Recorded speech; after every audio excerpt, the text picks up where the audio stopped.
Understanding first conditional in simple present tense. The magic of if.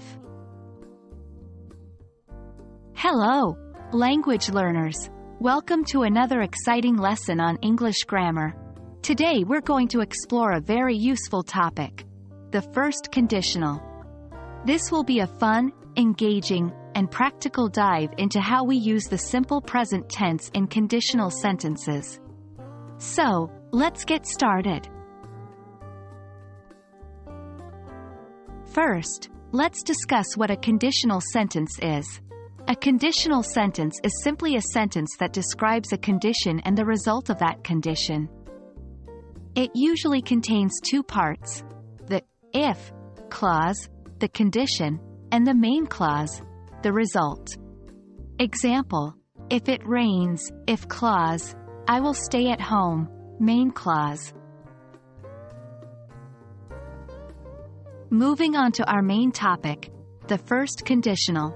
This is a structure we use when we talk about real and possible situations in the future. It is composed of two parts: the if clause in the simple present tense and the main clause in the simple future tense. Example: if you study hard, if clause in simple present, you will pass the exam, main clause in simple future. Now, how do we form the first conditional sentences? It's quite straightforward. We begin with the word if, followed by the subject and a verb in the simple present tense. Then, we state the main clause, starting with the subject and will or won't, plus a verb. The structure is if plus subject plus simple present, subject plus will, won't plus base verb. Example: if I see her, simple present, I will tell her the news, simple future. You may wonder, when do we use the first conditional? We use it when we want to express conditions in the future that are likely to happen. It's great for making predictions based on certain conditions, giving warnings, or offering promises or threats. Example: if you don't hurry, we will miss the bus, a warning.